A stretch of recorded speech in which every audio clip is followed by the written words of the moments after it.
I'm delighted to welcome you to Reimagining Community. My name's Lois DiStefano. I'm the Director of Marketing here at Kendal on Hudson, and it really is exciting to see how many people are going to be joining us today. We are used to large crowds, but this one really is way up there. I want to share that Kendal has always been known for its beauty and its subtle elegance. These upcoming renovations are really going to sustain that presence as we move forward to the next decade. And when I'm talking about decades, we're going to be celebrating our 20th anniversary starting May 9th. So this is a very timely undertaking. Over the past year, my messaging has really focused on our contracts and how our contracts are a financial tool. The investment that we are making now in the property is only going to fortify the strength of our contracts going forward. And to better understand what will be happening, I want to introduce our panel of presenters today. So we have Jean Eckelson, our CEO. Give us a wave, Jean. Yeah. Good morning. Good morning. Jean's going to explain why now. Then there's Miles Brown, principal of the architectural firm Amenta Emma, who's going to present the design.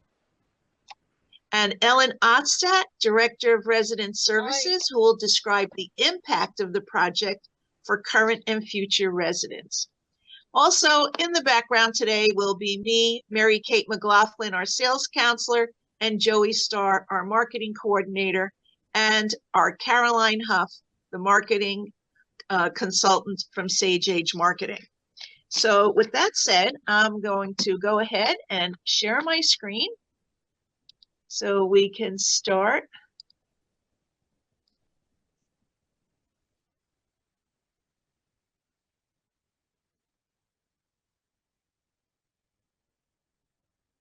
Oh, my thing's in the way. There we go.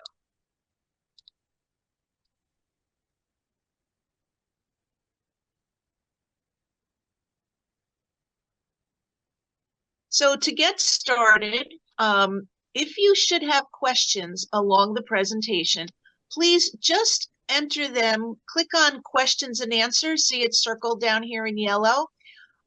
Post your question, and at the end of the presentation, we will be very happy to answer them. So we introduced the team.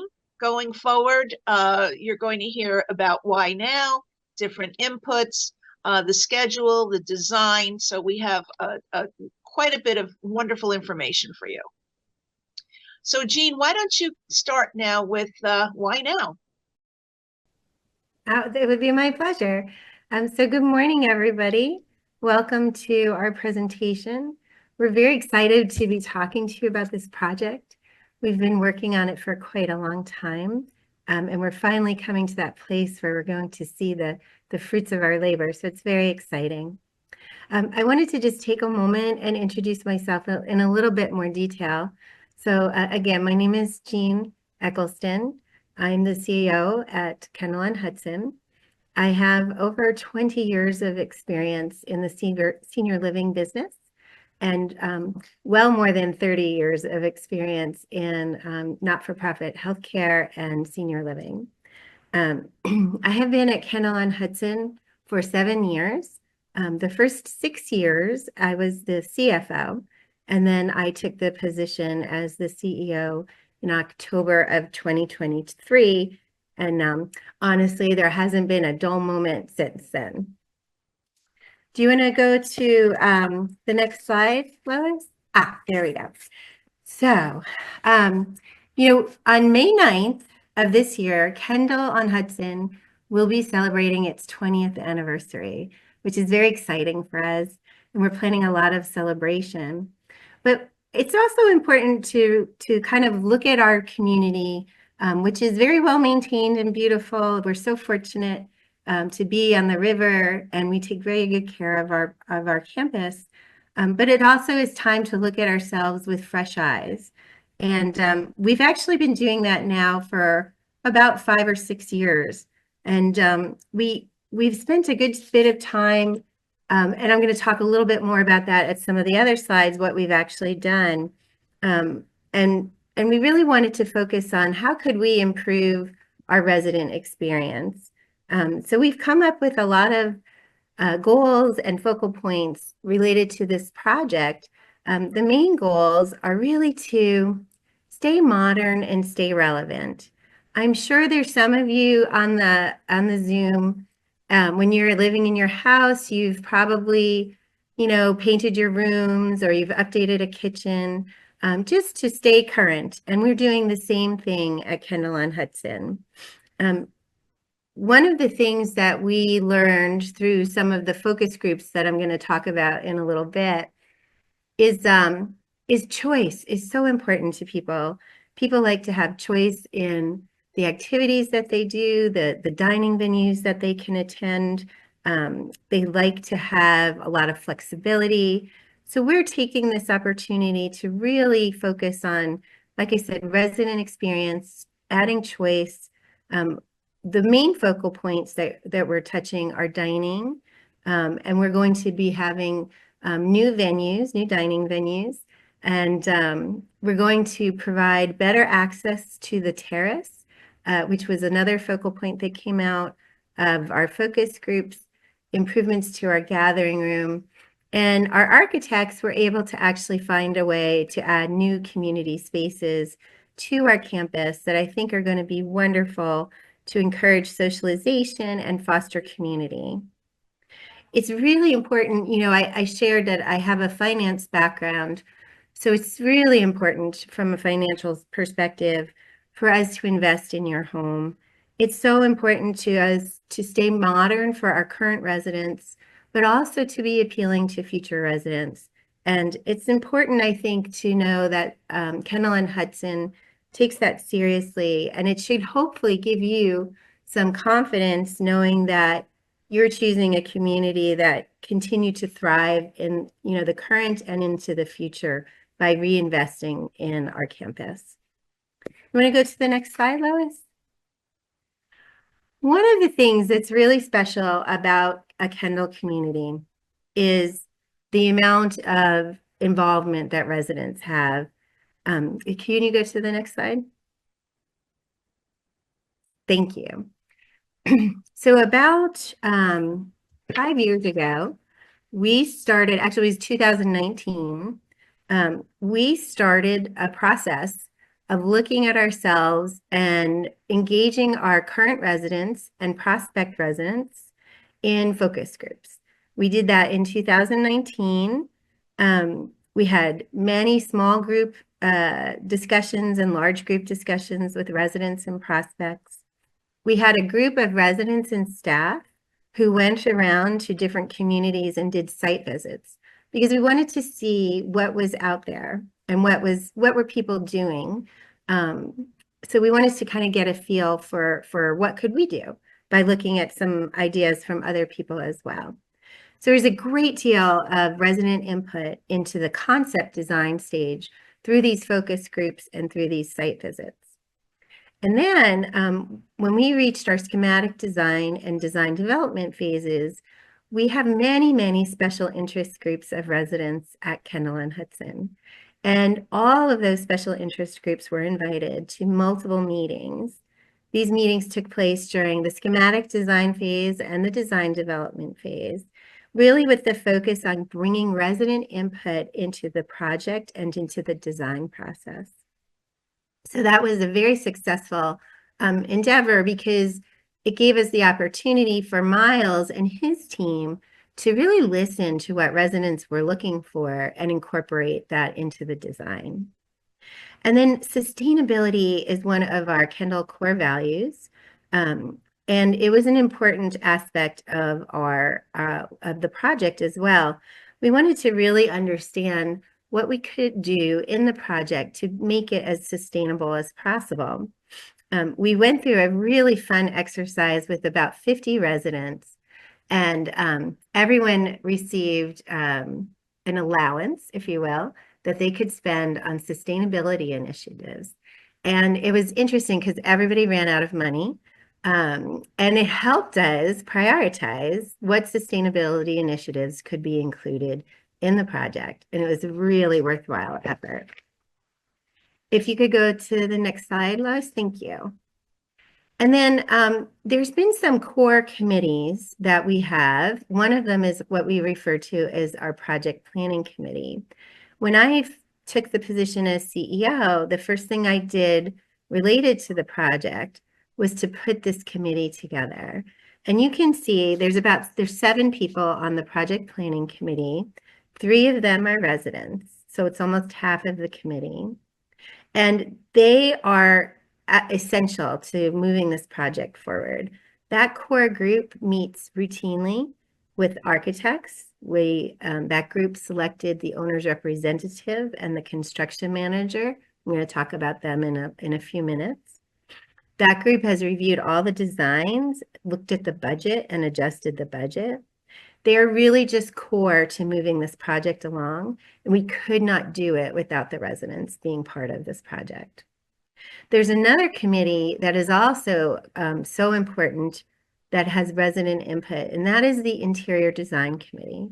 And boy, that's a tough job, because I might like one color and another person likes another color, and all of us have different opinions. So there's 10 people on this committee. 8 of them are residents, and it makes for a really, really good process that we get the best results from an interior design perspective that we can get. That committee reviewed all of the interior design suggestions from Amenta Emma, and they made changes. And those changes were incorporated into the project. Tomorrow, actually, that interior design committee is meeting for almost half the day to talk about and look at furniture. So that's going to be another exciting part of the project. I think we can go on, Lois. Thank you. So I just want to talk a little bit about construction projects in general. And this may surprise you. I have quite a bit of experience with construction projects, not the level of experience that Miles might have, but certainly a lot of experience from the finance perspective. So I've been involved with the construction of 2 hospitals, 2 physician office buildings, a 120-unit high-rise independent living building, a 144-bed greenhouse model skilled nursing building, and now this project. So I went through a little exercise. I put those budgets together. I factored in a little inflation, and it's over $1 billion in construction. Miles, I'd love to know what your number is. You should do that one day. So Lois, do you want to go to the next slide? Okay, so there are certain components of a construction project that are sort of foundational and are completed well in advance of even talking to the architects. One of those components is the market study. We started, I think I mentioned it earlier, we started with the focus groups in 2019. And that market study was really geared toward understanding census in our community, and could we, what did that look like? It was those focus groups that I mentioned, the small and large focus groups. And then we finished it in 2021. We had a little interruption with COVID, where we had to take about a year off of the project, moving things along, but we did finish in 2021. So we do that. It's really important because, one, you want to make sure financially and feasible with the feasibility perspective that there is enough market to do this work, and that was clearly evident that the market was strong. And then you also want to do the focus groups because you want to understand what people are looking for in a renovation like what we're doing. Another aspect that's really important is the facility assessment. So that's on the left-hand corner of our triangle. And this is another process that we started in 2018, was completed in 2019. It's really important to understand the infrastructure of the campus and the life cycle of some of the equipment as you're planning a renovation, because you don't want to be renovating things that then have to be replaced later on. You want to do everything in conjunction with you want to plan it appropriately. So the facility assessment was started in 2018, finished in 2019, and again it became one of the corners of our triangle. And the third corner of our triangle is the financing component. So when I joined the community in 2018 and learned that we were looking at a project, I said, oh, we have to look at all the finances to make sure that we can afford the project. So we did that, and we actually refinanced all of our debt in 2022, and that created the debt capacity and space for this project to take place. And we actually saved a substantial amount of money by doing that. So once all of these triangles, points of the triangle were completed, we were ready to move forward to the next stage, which is on the next slide. So building the team is probably the next most important thing. We have to have the right team members. We have to be able to function together. All of the work that we're talking about and sharing is done through the team that comes together and collaborates to make this project successful. So Amenta Emma, as you can see, is our architect, and Miles is going to be sharing the project in detail. Obviously, we couldn't do anything without Miles and his team.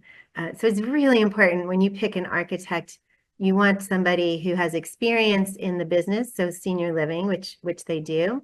And you want to have somebody that you can work well with, which I think we've proven over all these years, Miles, that our teams work well together. And then we had to add another person or another position called an owner's representative. So that's through a firm called Cushman & Wakefield. And the owner's representative is really our liaison, Kendal and Hudson's liaison to the team. So they work very closely with the architects and with Pike, our construction manager, and I'll talk about them in a moment. They focus a great deal on the paperwork and making sure that all aspects of the job are proceeding in, according to budget and according to timeline. So they do a great deal of budget work and forecasting, as well as reporting back to Kendal and Hudson as the owner. And then finally, Pike is our construction manager, because obviously we need to find somebody who can actually do the construction. The project team that I mentioned earlier, that is 7 people, 3 of whom are residents, was critical in picking these team members, by the way, Pike and Cushman & Wakefield and Amenta Emma. So Pike is responsible to actually do the construction. And one of the things that we really focused on when we were interviewing construction managers was we wanted somebody who had experience not only in senior living, but somebody who is experienced in senior living and renovations in an occupied building. And Pike, the first thing they ever talked to us about was safety, and making sure that resident safety was the top focus of the construction. And that is their mantra, and that is the guiding factor to everything they do, which is one of the things that we thought was the most important aspect of construction. So I think that's a good overview. And I know there'll probably be some questions. So I think right now it's time for me to hand over to Miles to talk about the exciting stuff and the design. So take it away, Miles. Thank you very much, Jean. Good morning, everyone. As Jean mentioned, that was a great introduction, by the way, Jean. My name is Miles Brown. I am a principal and partner with the firm of Amenta Emma Architects. We are a mission-driven architecture firm. Our mission is to create positive impacts through inspired design, with exceptional people. And I can say that with certainty that Kendal folks are exceptional people. They've been an exceptional client to work with. They show a lot of care in their environment. To emphasize that, I've been working on this project since 2001, and have been there all along the way, starting with spending a couple of nights at Kendal and Hudson to get a feel for what the environment is like today, and to speak with residents and get input on what the improvements could be. And it's been a great process throughout the process. I lead Amenta Emma's community design studio, which focuses on design of all kinds of residential environments.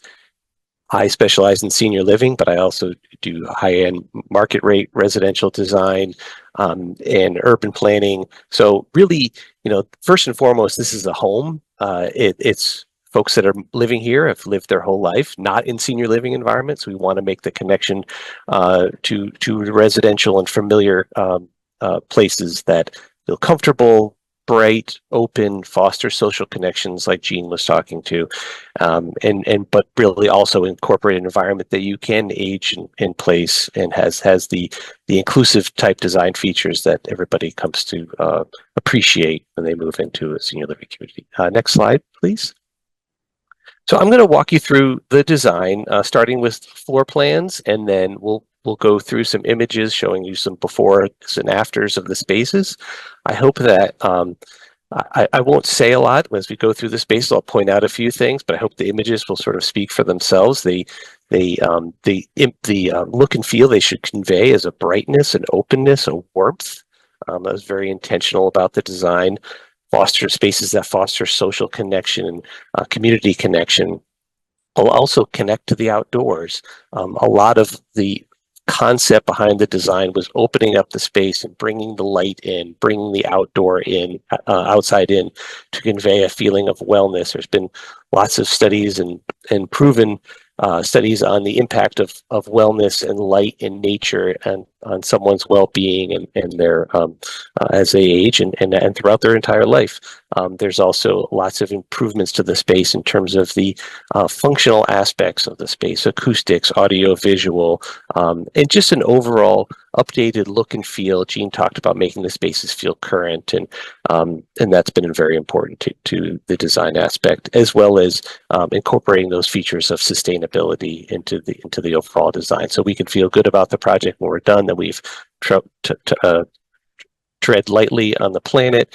We've used our natural resources wisely in the design, and then overall reduce the carbon impact of the project through both the embodied carbon of the materials that we chose, as well as the operational carbon of the space, so that the project can sustain and be energy efficient throughout. So I'll start with the floor plan and kind of move you through the space from left to right, since maybe some of you have visited Kendal and some of you have not.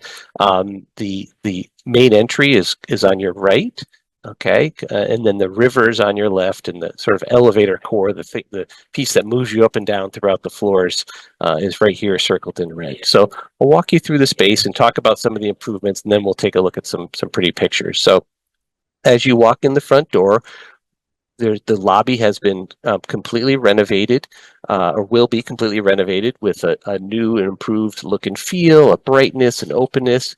We've improved the access and visibility from the receptionist and brought that desk a little bit forward.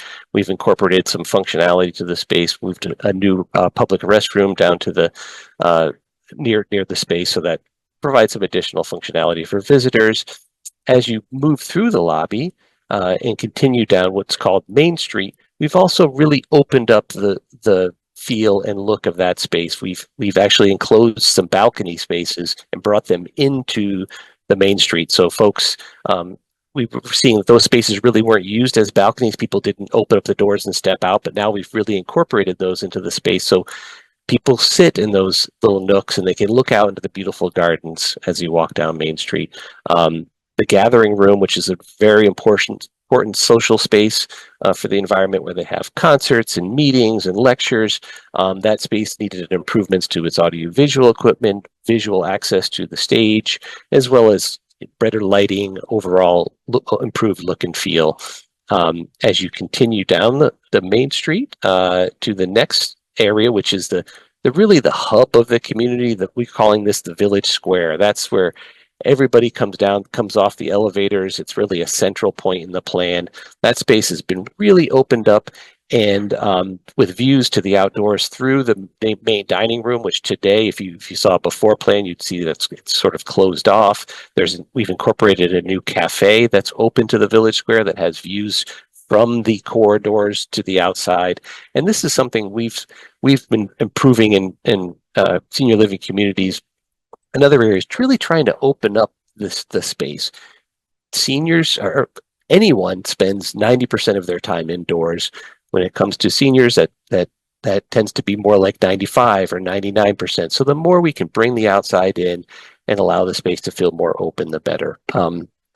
Some other functional aspects as you walk into the thank you, Lois, into the main dining room, which is the casual dining room. You pass by a small new mini market, which will have convenience items and grocery items. I'm not sure 24 hours, but of a large percentage of the day, there will be a grab and go service area for lunch and other casual meals, with access to casual dining. And then as you approach the bistro area, that space also opens up with great views to the river with lots of choice. I think Jean emphasized the function of the aspect of adding more choice. So choice of different dining seating arrangements, from banquettes to 2 tops to 4 tops to 5 tops, and just lots of different places and lighting levels in the spaces where you can sit more in a more solitary environment, spaces where you can sit with groups of people, and lots of views to the outdoors. As you kind of move throughout the space, there will also be a different look and feel. That the Kendal of today has a little bit more of a homogeneous look and feel to the dining area. From casual to formal, it all feels the same, but we're going to be opening up that space to or changing the different environments to have different look and feel from when you go to the bistro to the formal area. And the kitchen, which is in the center of the space, is getting a whole new overhaul in terms of updated equipment, a new pizza oven that you can see from within the space. The whole dining environment is much more vibrant. We've got an open kitchen, and better views to the outdoors, so there's a little bit more social connection between the residents and the staff, and just a little bit more of an exciting look and feel to that space. But if you don't want that open kitchen environment, there's places where you can sit that are more quiet and cozy and have just a different kind of a choice. Yeah, and then I think that's really it. So I'm just going to give you, Lois, if you can go to the next slide, we'll kind of zip through these images. So here's a view when you walk in the front door. On the left is the existing lobby, which is nice in its own right, but it's time for renovation.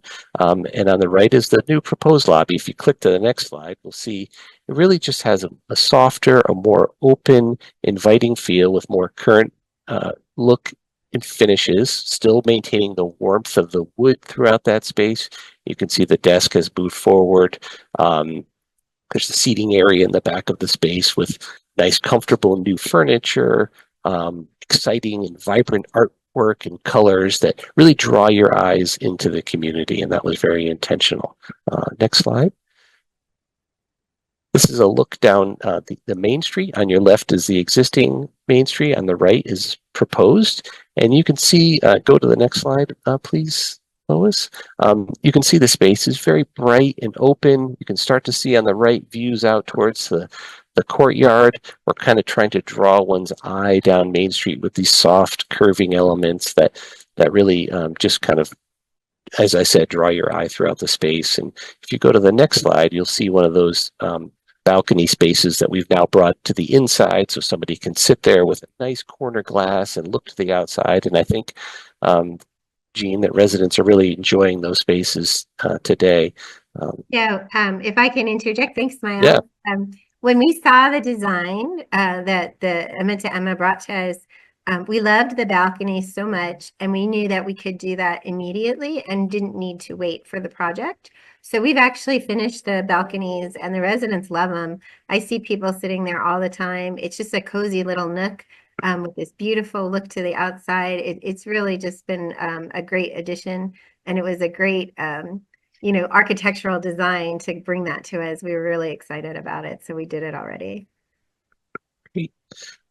Yeah, that's one of the things that really excites me about renovation projects is just like seeing the opportunity to bring the light in and where can we make simple improvements with what's already there. So next slide.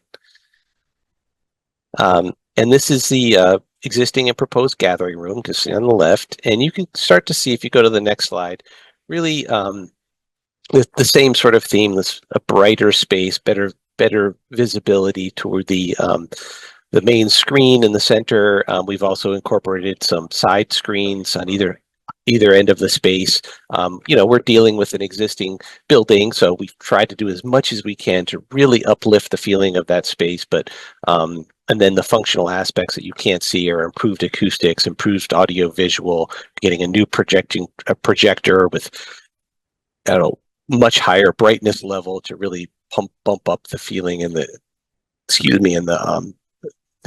functionality of that space as well. New furniture as well. Next slide, please.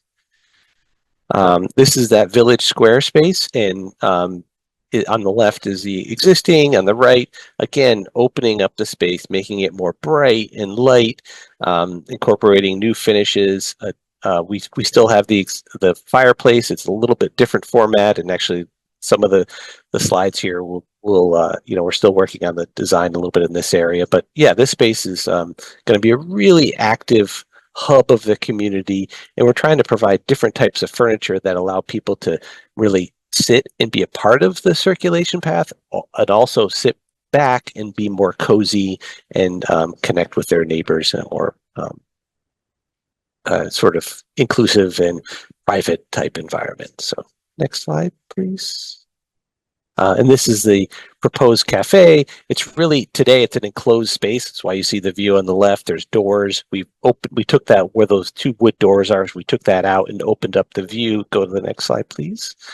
And when you're sitting in this cafe, which has been branded the Cascades, I should have mentioned that Jean and her team have been working with it on branding the spaces so that each dining venue has its own identity, and you can say, hey, we're going to meet in the Cascades, or we're going to meet at Riverbend. And I think that's going to really add a nice sort of level of detail and familiarity to the community for some of these spaces. So when you're in the cafe / pub, you can see out to the village square through the glass.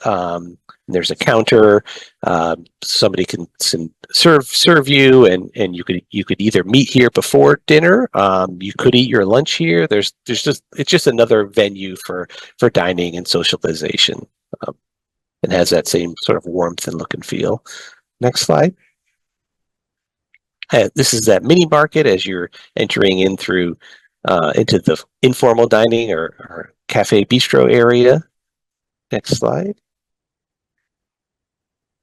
Next slide. And the existing and proposed casual dining entry with the grab and go on your left. Next slide.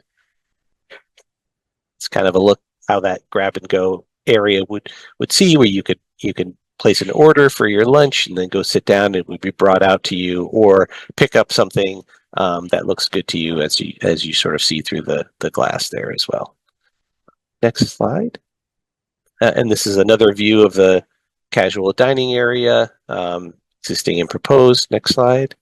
You can start to see into the kitchen with a pizza oven. There's a little bit of fire glimmering in the background, and then you're really getting the view out to the river, as well as looking through towards the formal dining room. As I mentioned before, lots of great comfortable furniture with options to sit in a banquet format or individual club chairs with arms. A nice fresh look and feel to the architecture and the interior design, and again, brightness with warmth and lots of connections and views. Next slide, please. And this is a space that's sort of in between the casual dining space and the formal dining space, and we've actually taken the windows that exist today and we've dropped their windowsills down to the floor, so you really accentuates that view out to the river here with that space. And if you turned around and looked behind you, next slide, you'd get a view into the next slide. You'd get a view into the kitchen, which again we see this as this really interactive, kind of fun part of the dining experience, a little different experience, right? Another choice to sit and eat, with all great brand new, beautiful kitchen equipment and tile, and really be an exciting and beautiful space when it's complete. And then the formal dining room, which what it looks like today, as you can see, it kind of looks like what the informal dining room looks like today. On the right is the proposed. If you go to the next slide, we can see that a little bit bigger. That really is, it kind of has this a little bit more of an elegance to it, more of an upscale appearance, where if you wanted a little bit more of a formal dining experience, you would come here. But it still has that connection to the other spaces. You can see the design motif of the wood carried throughout and that warmth, but just changes the sort of the vibe of the space, if you will. Next slide. Okay, great. And now we're going to go down a level. Okay, so there's the red circle with the elevators in the center. This is the community level. And the major change to this floor is that we've added a new social space right in the center of the plan, the community room. Currently, that is open to the pool, swimming pool below. We've filled it. We're going to be filling that in with a new floor and actually building it out a little bit. It's a space that's going to have tremendous views of the river. It's intended to be really open 24 hours for the residents' use. So a resident programmed space. We're providing some furniture and some amenities within that space, but it's somewhat unprogrammed. It might be a place where you come and play cards. It might be a place where you host an event, or you just come and socialize. There'll be a TV, a fireplace in the room, but really a great new addition to the community. In this place that was otherwise just looking out over the swimming pool. So that's the main change there, and there's some other functions in that space, but I'll leave it there. If you go to the next slide, we'll start to get some views of what that looks like. So on the left, as I mentioned, when you come down the corridor and look towards the river, today you're looking at a frosted glass wall that looks over the pool.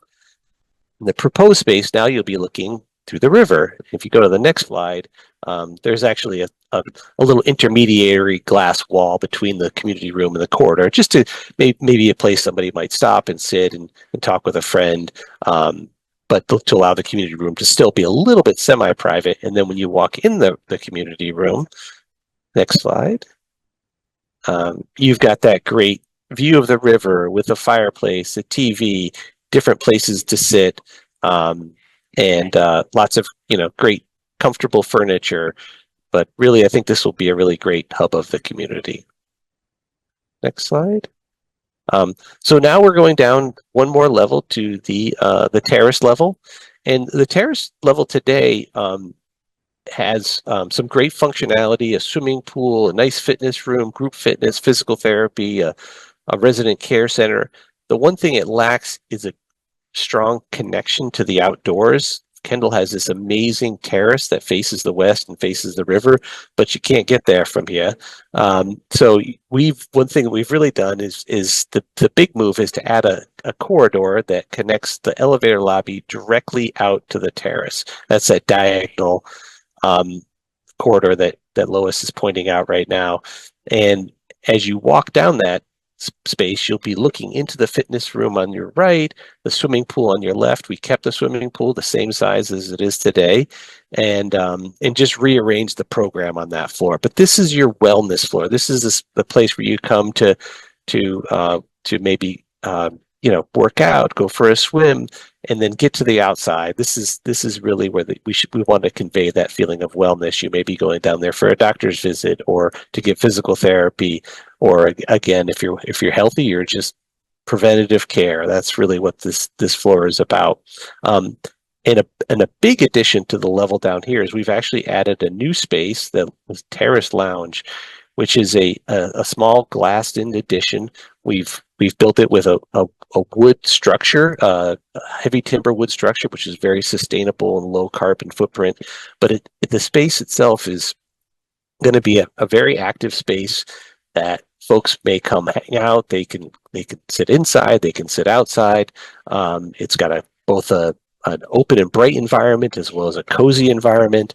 And then improvements to the terrace, we'll show some pictures of that, are really to make that space feel much more comfortable and usable and programmed. So we've improved the horticulture aspects of the space with new raised planters that are more functional on the south side or the north side, but get the most southern light. We've added some shaded areas for the residents to sit that face the river, different types of seating with potential fire tables, and just really great social space. And then on the south side of the space, another sort of terrace environment that has a parquet wood floor, and just other tables and chairs and places to sit. There's opportunities to do grilling outdoors. Just going to be a real fun, inviting space. And we could take a look at some of the ways in which that space improves. So when you come off the elevators and kind of go left, you're looking towards this wall that incorporates artwork. You could start to see into the fitness room on your left, but it's really drawing your attention down that space and towards the outdoors. And you get a little glimpse of the fitness room there.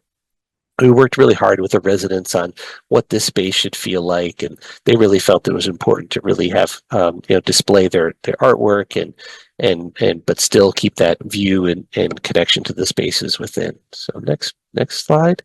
A new and improved fitness space. It has a taller ceiling in it. We've opened up the ceiling, exposed that to make it more bright and open. The space needs to get reconfigured to allow for that connection to the outside, but we'll have state-of-the-art fitness equipment, and yeah, just great functionality and space that gives the residents somewhat the same functionality they have today, but in a new, improved look and feel. Next slide. That's that fitness room, sort of as I mentioned earlier, just a little bit more blown up. View into the swimming pool.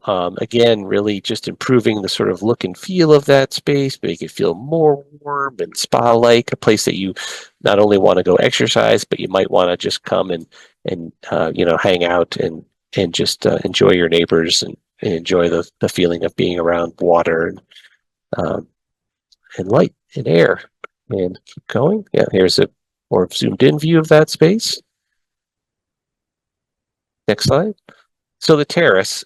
So today the terrace is very stark. It's open. It has some aging concrete tile flooring.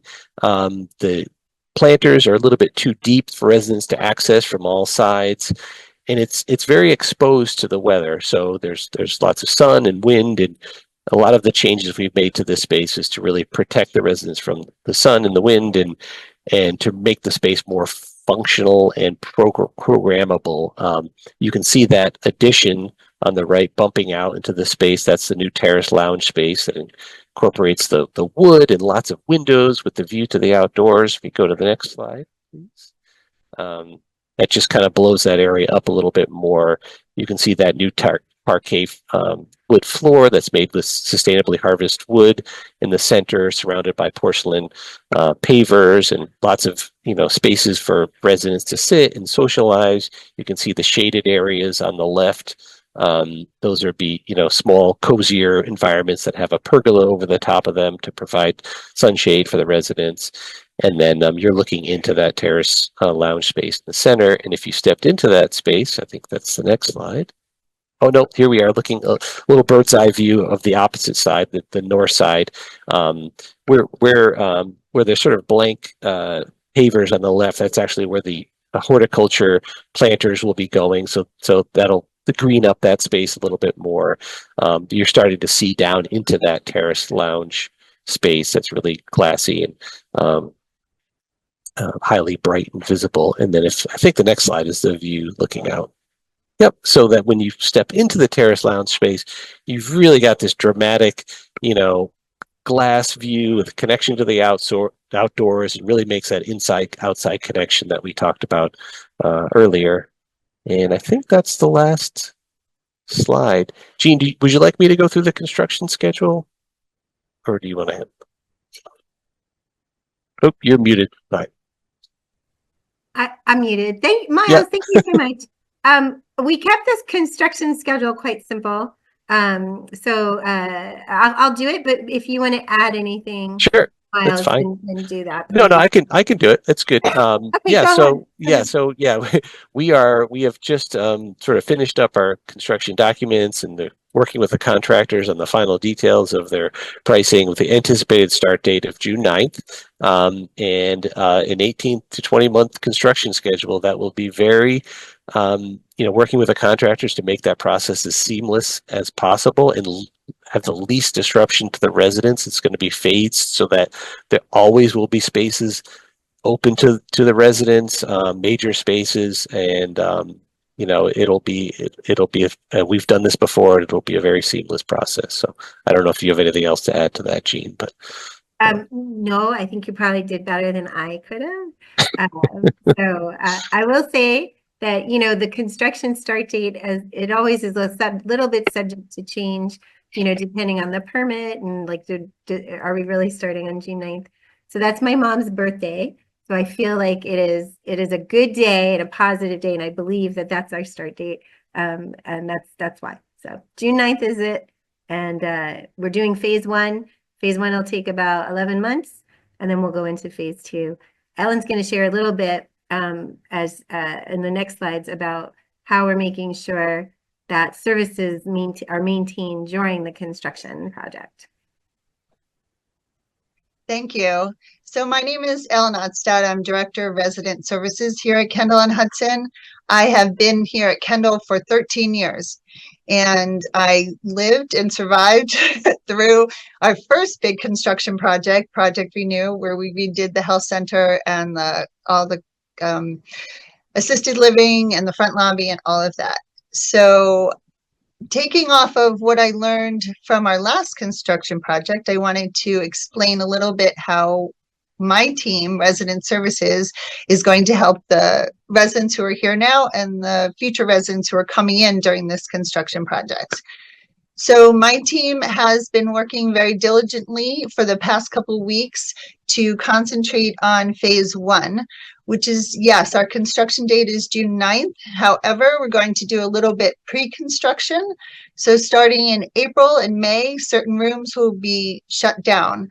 So the biggest change right now would be to our fitness schedule. Fitness is very important to our current residents, and we are going to have as little disruption as possible. Starting in mid-April, the fitness classes, just the classes, our Tai Chi, our Pilates, our yoga, our chair yoga, our stretch and balance will all be moved up to the gathering room.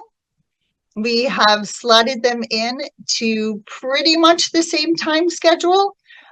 So that will not be a disruption. I will say that there is one or two small meditation classes that will be moved into a guest room. As of April 1st, our guest rooms will be shut down. We need them for spaces to move our staff who will be impacted by the construction, and a meeting room. So one or two very small fitness classes for meditation will be up there. In May, there will be 3 days where there will be no equipment available. And that is because they have to build the temporary walls, as Miles has shown you, down on that T level. But after that, 85% of the equipment will be up and functioning. It does look like there will be less room for the fitness, but there is actually not. It just is a different shape. As of now, we have a square. Going forward, it will be like a diagonal. So all of the fitness equipment will be up and running, and all of your classes will be up and running. As of use of the gathering room, we're still going to operate as a normal schedule. So we have your concerts, we have your operas, we have your lecture series, your education classes. Our bigger meetings are, when Jean speaks to the residents or when the residents have a big meeting, all of that will not be changed. What will be changed, though, is starting in June, we will not have our conference room and the resident association office. And all those meetings will be incorporated into the gathering room. But because we're very unique here at Kendal, we have a lot of spaces in the outer buildings. We have huge elevator lobbies that our book clubs can meet in. Our bridge is going to meet in the back of the transition because we're very lucky as they start to build the temporary kitchen in the private dining room, which is we will not have use of starting in May. The bistro and the formal dining room and the bistro area will not change until later in phase 1. So we're very lucky that, our French conversation, our bridge, we can utilize the formal dining room and the transition area. As we go forward with our new residents coming in, you're going to have all the same options that our current residents have. We're going to try as little disruption as possible. If we have to move something quickly, we will absolutely find a space for it. I recognize the fact that to keep our residents' lives as seamless as possible is going to be a big undertaking, but we're going to do it. So our transportation is not going to change. All the meetings that you have and all the clubs that you have now is not going to change, just maybe in a different place or shifted a little bit of time. As you start to see all the improvements, which I'm very excited for, just to touch on a little bit, we're going to have increased acoustics in our gathering room, as Miles pointed out. So we can show those high-ended operas and lecture series, and everybody can enjoy it more. Our lighting and our technology all around the campus is going to be updated. We have a resident engagement platform that we're also going to incorporate in the outer buildings. So we're going to have digital signage that you could just interactive go up to, find out where the meeting is, what the menu is for dinner, events that are going around campus. We also, during construction time, are going to utilize our outdoors, even though we can't with the terrace. And we're very excited about the new terrace room because going forward, that will bring more opportunity for residents to be out on the terrace. It is a 4 seasons room, so you can sit there and enjoy the beautiful sunsets, the beautiful snowfalls, all of it. We'll have our marketing events down there, but we have beautiful spaces outside where we're going to, have some stretch classes outside in the lawn and bocce ball and all of that. We're also trying to incorporate many sustainability initiatives, with new recyclably coming in and composting that our residents are very, very familiar with. And, we've collected plastic and composting. I said that. We're also going to update all of our finishes. So when you come in here, it's a brand new look and feel while maintaining what is really important to the residents, which is a strong sense of community.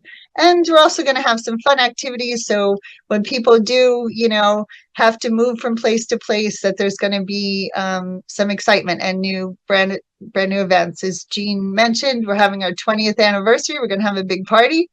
And we're going to hope to continue that. We have wine and cheese and social events on Wednesdays and Fridays. Who knows? Maybe it'll become an everyday thing, so just to get people involved. There'll also be communication weekly. So people know that, yes, next week there's construction in that area. You won't be down that hall, so you're going to go that way.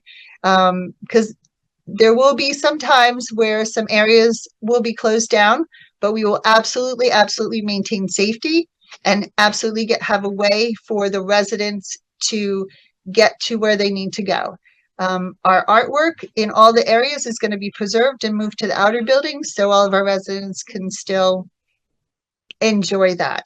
And as we move on to phase 2, when the gathering room is out of use, we'll be taking advantage of all the other spaces that we have in the outer buildings. The conference rooms will be back, and our new areas, our community room, possibly. So we will fit everything in that the residents have now. we will have it. I was wrong. Well, thank you. Thank you so much. All right, so now we're going to stop sharing the screen.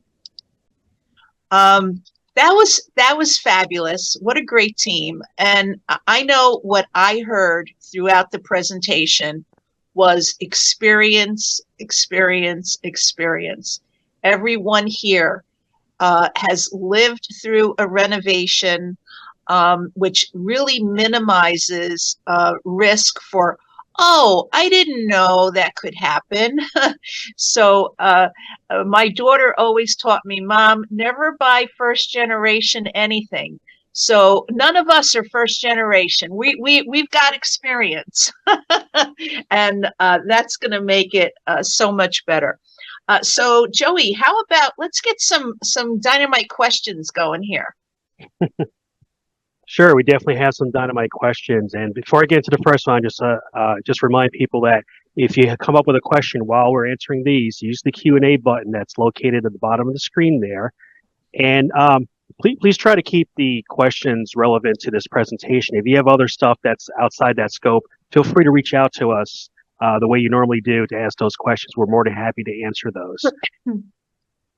All right, so let's see here.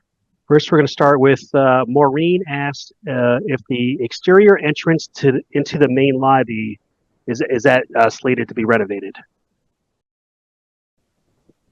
The lobby itself will be renovated. The exterior entrance, the porte cochere, is not going to be renovated at this time. It may be something that we do in the future, but it won't be part of this project. Okay. Robert asked, how will the construction affect current residents, especially wondering about dining during this time? That is a question we get all the time from our current residents. So I'm not going to say that construction is not a challenge. It will be a challenge, but we have plans in place and we're working more of the details as we go forward.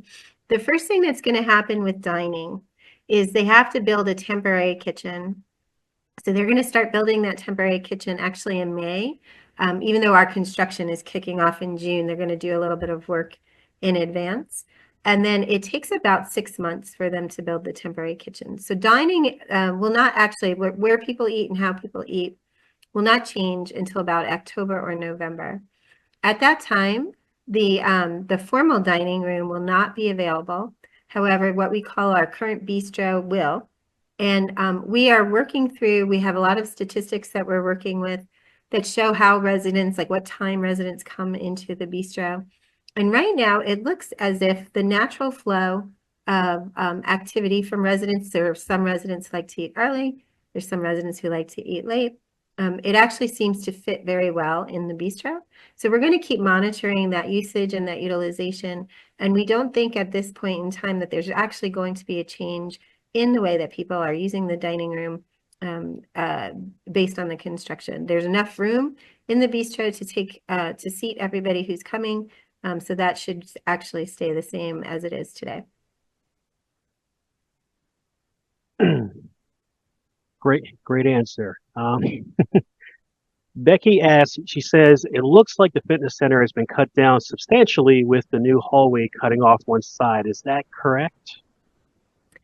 Miles, you want to answer that? Yeah, no, we've changed the configuration of the space. It looks like it's smaller, but it's actually the same square footage, and we're able to incorporate all of the existing equipment that is there today. So no, is the group fitness room the same size or the bigger? group fitness room is bigger than it is today. Yeah. So. And the equipment that we have, I don't know how many of you have seen the fitness center, but several years ago, we invested in some very high-tech fitness equipment that gives a lot of detail to your progress. And it's the type of equipment that once you're set up by the fitness professionals, you have like a little badge that you wave and it like automatically conforms to your workout routine. It's really cool. And they can share with you your progress, what you're progressing well in, where you need to, what maybe you need to focus on to improve your strength and that type of thing. So that equipment will all be in place throughout the renovation, and then obviously when the renovation is complete. Next question is from Judy. Will the glass area facing the river be usable in the winter? For example, will it be warm enough? Yes, Judy, that's a great question. I know it looks glassy. We want to make sure that it's functional. So we have double insulated glass, possibly even triple insulated glass on that wall. So it has been designed as an interior environment. Yes. Okay. With heating and cooling as well too. Now, next is Ralph asks, what is the approximate timing of when the pool will be unavailable and for how long? I believe for phase 1, the pool is unavailable starting in May 1st, and throughout the duration of phase 1. So we're almost finalized with an arrangement with a pool in a nearby town that we are going to bring residents to, and they'll have a membership to that pool to use the pool in a different location. Okay. Next, Bonnie said, plan seems great and thoughtful. Won't the trees and planters on the terrace obstruct the river viewscape? And in addition, might it be possible for the chairs and the covered balconies to be mounted on swivels or otherwise face out to all? Wait, I'm a little cut off here. To all. Oh, sorry. Face out to allow for viewing the outdoors. Oh, those are really thoughtful comments. No, that's great. We haven't added any trees or planters that will block the view today. There's some planters, but they're fairly low. There are some trees that you see in the rendering, but those are what's there today, and you do kind of see, certainly see through those. In terms of the furniture, we're still working through those details, but I will definitely communicate that to the furniture team. That's a great idea. Being able to swivel and look around. These questions are pouring in now, so I'll do my best to kind of pivot around here. I just saw a good one. What sustainability features have been incorporated into the renovation? Miles, can you take that? Yeah, I could take that too. Yeah, so we've sort of focused on 6 areas of sustainability: energy and operational carbon, embodied carbon. So energy and operational carbon are sort of the energy efficiency of the building. Embodied carbon are changes to what the materials that were selected when we're building the building. Water, low water usage, low waste, ecology, things like bird-friendly glass, and the green roof and the community room, and then health and well-being. So all of our interior materials, or as many as possible, are PVC free, low VOC finishes. We have no red list material, so our firm is very focused on making sure that the building materials we use don't give off gases, are also made with low embodied carbon materials. As I mentioned earlier, all of the wood is sustainably harvested wood on the project.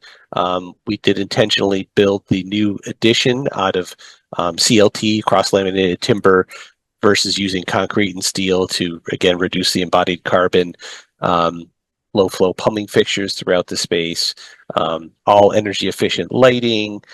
We have a new, believe it or not, there's an energy saving coating on the swimming pool. There's actually a material that you put on the pool that rather than put a cover over it. So when it's even being used, it's actually reducing the use of that. We have, I think I mentioned LED light fixtures. In the kitchen, we're incorporating variable speed fans and hoods and things like that to reduce the energy use, and more energy star appliances within the kitchen as well. That's just some of them. There are some others, but that's a brief overview. And I think we have a sustainability presentation that was given. Well, that was to the existing residents, but yeah, that's it. Great. And how long will phase one last? Phase one is planned to be 11 months. So assume a year, right? Like if you've ever done a renovation in your home, things might take a little bit longer, but let's say, 12 months.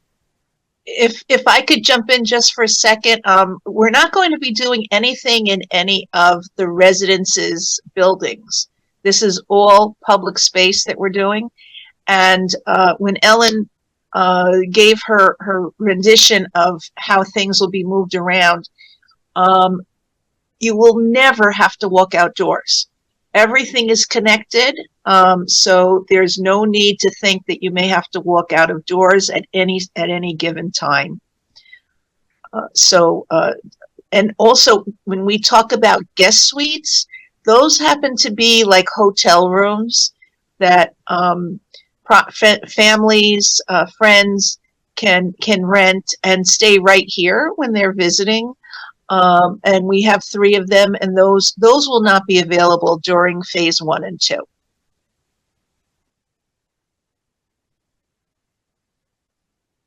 That was a good interjection, Lois. You actually answered a couple of questions that were in the queue in one shot. Great job. Oh, that's an interesting one. So Nancy asked, does Kendal and Hudson use any solar? We do not currently have solar on our campus. One of the things that we've done as a community is we've partnered with a company called Gensler, who is well known in the sustainability space, and they have helped us come up with some plans. We contracted with them into a 2-phase project. Phase 1 was the sustainability initiatives in the Commons Refresh project. And they worked very closely with our project team, with Miles and his team, to incorporate sustainability into the project, which is what Miles just talked about.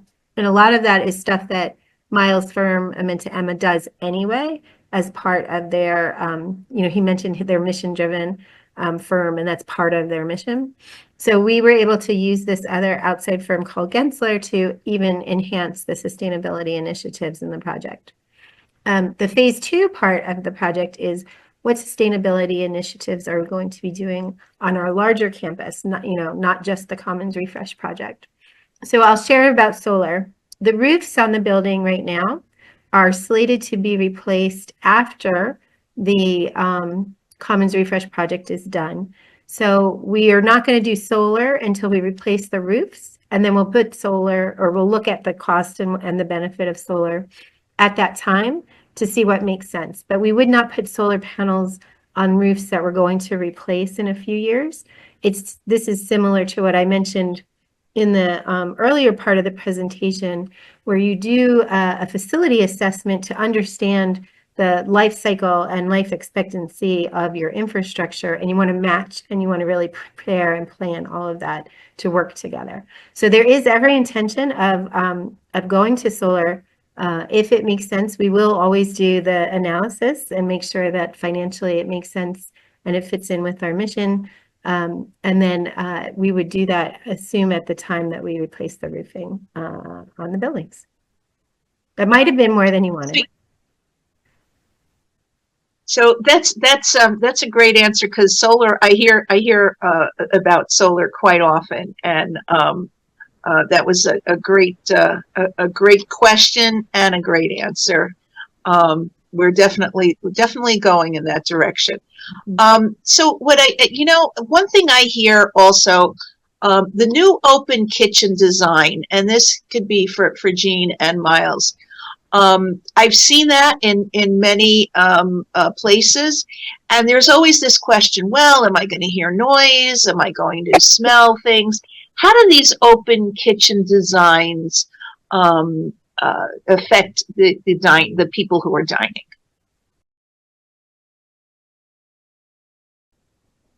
You're asking me. Yeah, I think Yes. Miles, you talk about that and I'll add. Yeah. No, I mean, it creates, it's a different dining experience for that part of the plan, right? It does add a little bit of noise. You do hear a little bit of, from the kitchen, you do smell a little bit, but you smell the good smells, the things that are cooking, that are coming out, that you want to, entice someone's appetite. It's a strategy in senior living, actually, to have the food be prepared in such a way that you can smell it and that it does attract. It's not for everyone. I think that there are certain people that are going to want to sit in that area, and there are certain people that are going to want to sit in other areas of the plan. But yeah, it's does that answer your question, Lois? Oh yeah, and I see, and I love that the design allows for those options, and that's what Jean said in the beginning, is about offering people options. I know something way back in my real estate days. I used to tell people selling their houses to put cinnamon buns in the oven before I brought somebody over, right? Because everybody loves to smell something wonderful. So aromas are not necessarily a bad thing, but having those different options where you can afford that, or that experience, or have a different experience, and that's what these new designs are all about. It's all about new experiences. So go ahead, Joey. I didn't mean to interrupt. So you continue. That's okay. I also want to add too, because of course, I see these things trickle in while you're speaking. I just want to add too that even currently with the bistro, there's a grill right there that you walk up to, and you're getting those aromas from your orders being cooked and some of that being served. And I know that's not 100% the same as what's coming, but it is similar. You're not going to walk into that area and not smell anything, But to Miles' point, they're really good aromas. They're really good aromas because the food here is great. Yeah. All right, let's see who we got next. Whether it be a quick, direct way to bring meals from the dining area to the outside. Trudy asked that. If you're meaning your meals, you'll be able to bring them to the outside. If you want to eat outside, that would be okay. And then there is a small pantry. Is it the right word, Miles? There's a small pantry area where we can cater events, because we believe that Lois may want to use that terrace room for marketing events, as an example, or other events. We do the sip and snack that we do twice a week could go on to the terrace. So there's a little pantry there to facilitate that type of thing. And if you wanted to bring your meal out to the terrace, now you would have to go around and downstairs, and it'd be a little difficult. But if you want to do that in the future, you can go down the elevator and right out the hallway by fitness, and you would be right there. Okay. See, Lisa has a comment. She says, I didn't see any counter height or bar height seating in the new eating areas. Those with hip or knee issues might want higher seating options.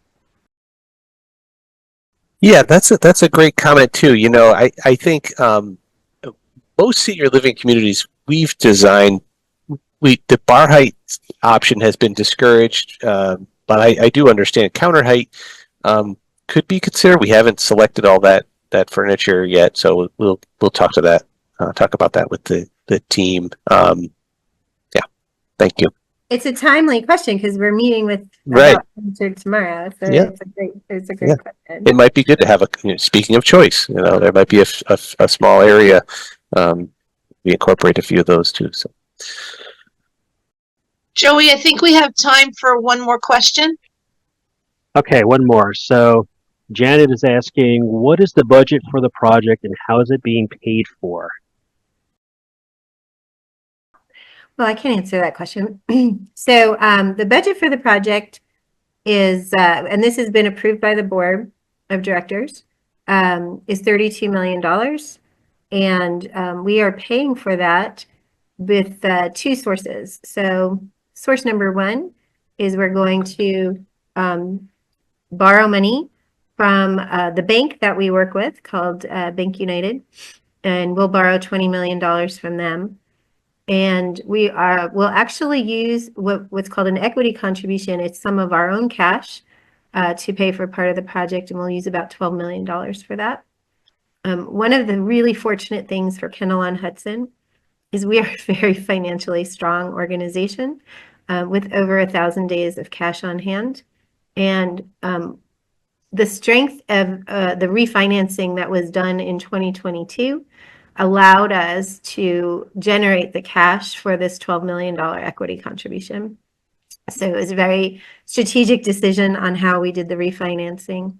And by using our own dollars, it helps us save on the borrowing and therefore reduce some of the interest expense that we would have to pay on the loan. So it actually worked out really well.